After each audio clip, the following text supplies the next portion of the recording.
spend your whole life in a town, I was born here.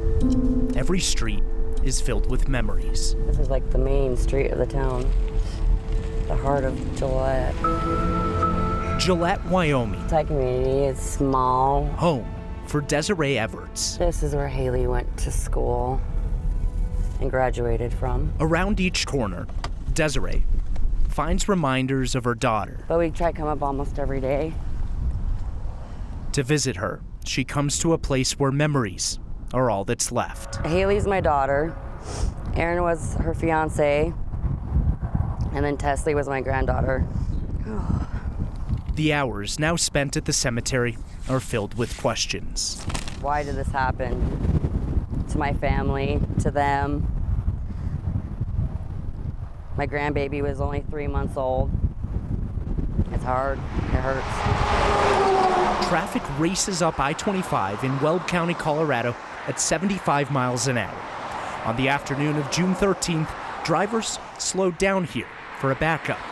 One truck didn't stop. I just remember getting that phone call that no parent should ever have to receive. The crash killed 5 people: Haley, Aaron, Tesley, and both of Aaron's parents, Christina and Emiliano Godinez. They were all in the same car, driving home to Wyoming after a trip to Denver. Why were all of them taking from me? All at once. All at once, and so soon. Desiree finds comfort in her family. I didn't ever want to wake up from sleeping because I didn't want to come to the reality of it all. I just wanted to stay sleeping. Tina Bueno had just met her first great-granddaughter. My best friend. Hayden and Halen Everts lost their sister. She was very loving. Lives cut short by a man a federal report says had no license to drive the truck he was driving. He still hasn't been charged with any crime. It was like a nightmare. It was like not real. Didn't seem And didn't want normal. it to be real. Unimaginable, unbelievable. Haley and the rest of the family slowed down to 5 miles an hour as traffic ahead of them came to a stop. The box truck behind them didn't. Documents obtained by 9 News show Colorado State Patrol investigators believe the truck owned by Caminantes Trucking slammed into the car at 75 miles an hour. The brakes on the truck were found to be defective or out of adjustment. Federal records show the driver didn't have a valid commercial driver's license. Today, they have trucks on the road. I don't feel good about that. I don't think anyone on the road should feel good about that. Michael Leeserman is a lawyer who's been litigating truck crashes for decades. It's rare to see a case where the driver doesn't have a commercial driver's license. That should never happen. And yet, it did, multiple times. This one you know about, but 3 months before, an officer in Platteville stopped the same truck. Different driver, same story, no CDL. And in California in July, another Caminantes truck, another driver without a CDL. To have one driver with a company this size without a commercial driver's license should never happen. To have it happen 3 times is inexcusable. Caminantes trucks have been involved in 2 fatal crashes in the past 2 years, killing 6 people.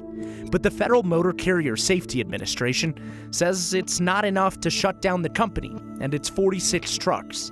It did fine Caminantes $21,460 after the crash that killed 5 people in Weld County. Based on what I see of this company's history, based on what happened in this crash, I don't think this company should still be operating. Months later, Desiree and her family in Wyoming are still waiting to see if the 26-year-old truck driver will be charged with anything. I want him behind bars. He shouldn't be out living his life when our babies are gone. Our family members are gone. And now we're suffering. For the rest of our lives. Like nothing will ever be the same again. No, all we have is pictures and memories. And the hardest part about it all is it could have been preventable.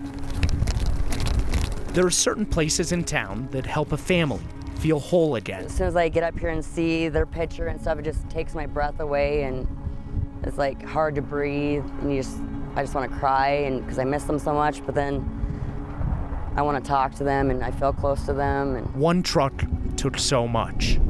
I love you guys. Desiree holds on to the memories it left behind.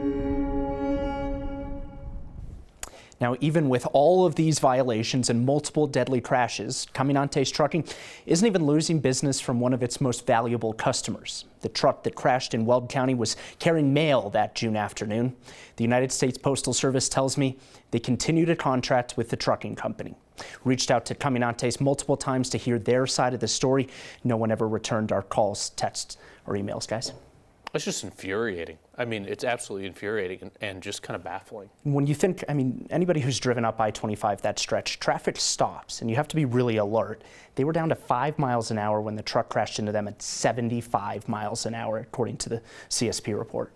And to think that you can be fined over $20,000, clearly you're doing something wrong, but not enough to charge, to take their license, to do anything meaningful. That's upsetting. Yeah, and if you think of $21,000 for a company that has 46 trucks and 30 some odd drivers, it's not a whole lot of money. Now, we're still waiting to find out whether the district attorney up in Weld County will file any charges against the driver, but so far, 5 months after the crash, that hasn't happened. Appreciate you keeping an eye on it. Thanks, Mark.